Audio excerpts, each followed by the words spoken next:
ଗୋଟିଏ ଗଛରେ କାଉଟିଏ ଓ ଚିଲଟିଏ ରହୁଥିଲେ। କାଉଟି ବହୁ ଦୟାଳୁ ଓ ସ୍ନେହୀ ସ୍ୱଭାବର ଥିଲା। ଚିଲ ମଧ୍ୟ ବହୁତ ବିବେକୀ ଆଉ ନୀତିବାନ ଥିଲା। କାଉ ଓ ଚିଲ ସବୁବେଳେ ଏକାଠି ରହୁଥିଲେ। କାଉ ଓ ଚିଲ ସବୁବେଳେ ସକାଳେ ଖାଦ୍ୟ ସନ୍ଧାନରେ ଯାଉଥିଲେ ଏବଂ ସନ୍ଧ୍ୟା ସମୟରେ ସେମାନେ ନିଜ ବସାକୁ ଫେରି ଆସୁଥିଲେ। ଦିନକର କଥା। ଏ ଚିଲ ଭାଇ, ତମକୁ ମୁଁ ଗୋଟେ କଥା କହିବି। କହୁନ, କଣ କହିବାକୁ ତୁମେ ଚାହୁଁଛ କୁହ, ମୁଁ ଶୁଣିବି। ପ୍ରକୃତରେ ମୁଁ ଗୋଟିଏ କାଳି କାଉକୁ ପସନ୍ଦ କରିଛି। ମୁଁ ତାକୁ ବାହା ହେବାକୁ ଚାହୁଁଛି। ଆରେ ବା, ଇଏ ତ ବହୁତ ଭଲ କଥା। ତମ ବାହାଘରରେ ମୁଁ ବହୁତ ମଜା କରିବି, ବହୁତ ନାଚିବି।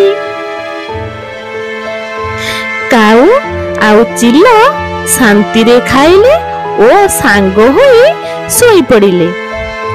କିଛି ଦିନ ଗଲା ପରେ କାଉର ବାହାଘର ହେଲା। କାଳୁ ଆଉ କାଳି ଦୁହେଁ ସାଙ୍ଗ ହୋଇ ରହିଲେ। ଚିଲର କାଉ ବସାରେ ରହିବା ଓ ଚଳିବା ପାଇଁ କାଳି ସବୁବେଳେ ଅସନ୍ତୁଷ୍ଟ ହେଲା। ଦିନକର କଥା। କାଳି, ଏ କାଳି, ଆରେ ସେ ଡାଳରେ ବସିକି କଣ କରୁଛୁ? ଆରେ ଦେଖ, ବଢିଆ ମାଂସ ଆଣିକି ଆସିଛି। ଆଣିଛ ଯଦି ଏକା ଖାଅ, ନହେଲେ ତୁମେ ତୁମ ଚିଲ ଭାଇଙ୍କୁ ଦିଅ, ସେ ଖାଇବ, ମୁଁ ଖାଇବିନି। ଆଲୋ କାଳି, ତୁ ଏମିତି କଣ କହୁଛୁ? ଚିଲ ଭାଇଙ୍କ ସହ ମୋର ବହୁତ ଭଲ ସମ୍ପର୍କ।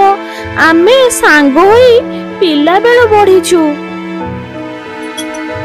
ତାହେଲେ ତମେ ଯାଅ, ଯାଇକି ତାଙ୍କ ପାଖରେ ରୁହ। ମତେ ଡାକିବା କିଛି ଦରକାର ନାହିଁ। ତୁ ଏମିତି ଚିଲ ଭାଇଙ୍କ ନାଁରେ କାହିଁ କହୁଛୁ ଲୋ କାଳି? କହିବିନି ତ ଆଉ କଣ କରିବି? ଶୁଣ, ଜାତିରେ ସେ ହେଉଛି ଚିଲ, କାଲି କଣ ହେବ କିଏ ଜାଣେ? ଦେଖ, ଆଜି ଆମେ 2 ଜଣ ଅଛୁ, କାଲି ଆମର ପିଲାପିଲି ହେବ। ଯଦି ସେ ଲୋଭରେ ପଡି ଆମ ପରିବାରକୁ ଖାଇଯାଏ, ତେବେ ଆମେ କଣ କରିବା? ଦେଖ କାଳି, ତୁ ଯେମିତି ଚିଲ ଭାଇକି ଭାବୁଛୁ, ସେ ସେମିତି ନୁହନ୍ତି। ଠିକ ଅଛି, ତୁମେ ଯାଇ ତୁମ ଚିଲ ଭାଇଙ୍କ ପାଖରେ ରୁହ, ମୁଁ ଯାଇ ମୋ ବାପ ଘରେ ରହୁଛି। କାଉ ଆଉ କାଳି କଥା ହେବା ସମୟରେ ସେ ଗୋଟିଏ ଗଛ ଡାଳରେ ବସି ସବୁ ଶୁଣୁଥିଲା। ସେ ହଠାତ୍ ବାହାରି ଆସିଲା ଆଉ କହିଲା, ତୁମେ ବ୍ୟସ୍ତ ହୁଅନା ଭାଉଜ, ତୁମର କୁଆଡେ ଯିବା ଦରକାର ନାହିଁ। ମୁଁ ଏ ଗଛ ଛାଡି ଚାଲି ଯାଉଛି। ନାଇଁ ଭାଇ, ତୁମେ ସେମିତି କୁହନି। ଦେଖ କାଉ ଭାଇ, ଭଲ ହେବ ଆମେ ଦୂରରେ ରହିବା ଆଉ ସମ୍ପର୍କକୁ ବଜାଇ ରଖିବା। ମୁଁ ଆସୁଛି। ତୁମର ଯେତେବେଳେ ଯାହା ଅସୁବିଧା ହେବ ମୋତେ ଡାକିବ, ମୁଁ ନିଶ୍ଚୟ ଆସିବି। ତାପରେ ଚିଲ ସେଠାରୁ ପଳାଇଗଲା ଆଉ କାଳି ବହୁତ ଖୁସି ହେଲା। କିଛି ଦିନ ବିତିଗଲା। କାଳି ତା ବସାରେ 2ଟି ଅଣ୍ଡା ଦେଇଥାଏ। ଦିନେ ଗୋଟିଏ ସାପ ଆସି ସେ ଗଛ ମୂଳରେ ପହଞ୍ଚିଲା। ଗଛରେ କାଉ ଓ କାଳିଙ୍କୁ ଦେଖି ତାର ସେମାନଙ୍କୁ ଖାଇବାକୁ ଇଚ୍ଛା ହେଲା। ଆରେ ବା, ଏଇ ଗଛରେ ତ ବଢିଆ କାଉ ରହୁଛନ୍ତି। ଆଜି ଏମାନଙ୍କୁ ମାରି ମୁଁ ପେଟ ପୁରାଇ ଖାଇବି। ସାପଟି ଏହା ଭାବି ସେ ଗଛ ପାଖକୁ ଗଲା। ସାପ ଗଛ ଉପରେ ଚଢି ଯାଇ କାଉ ପାଖରେ ପହଞ୍ଚିଲା ଆଉ ସେ ସେଠି ଦେଖିଲା ଗଛରେ ଖାଲି କାଉ ନାହାନ୍ତି, ତାଙ୍କ ପାଖରେ କିଛି ଅଣ୍ଡା ବି ଅଛି। अंडा गुड़ाक देखि तार बेसी लोभ हैला।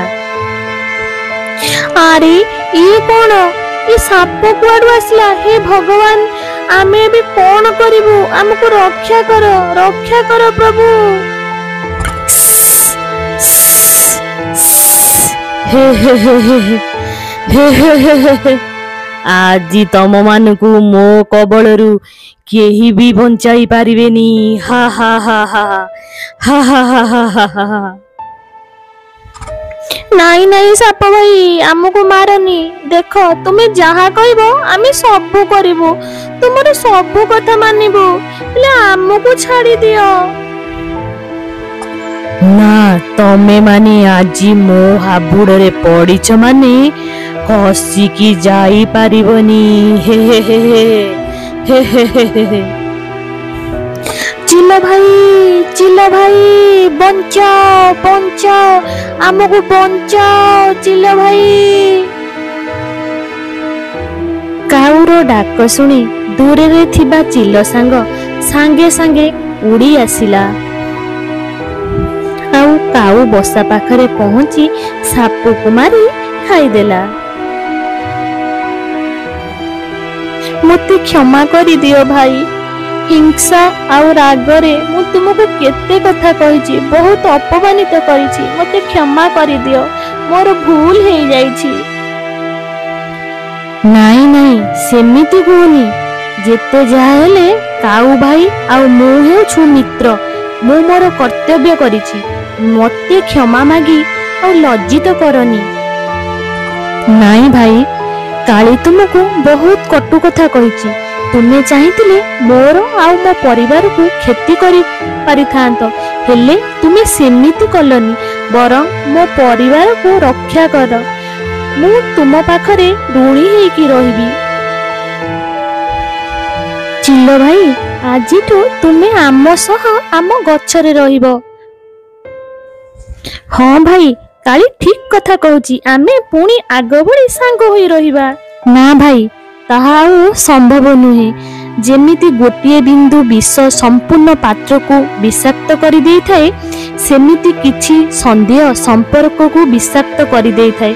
तेणु मु आउ तुम सह रहि पारिबिनी, मु आसुछि, तुमे तुम पिला मानकर जत्न नेब, सेमानकु भल शिक्षा देब, जेतेबेले कोनोसी असुविधार पड़िबो मते डाकिबो, मु तुमको निश्चित सहाय्य करिबी। यह कही चिल्लो सेठारू पळाई गला। एथिरू आमे शिखिलु जे जीवन रे सबु संपर्क काच भली होई थाए, थरे भांगी गले ताकू आउ जोड़ी हुए नाही।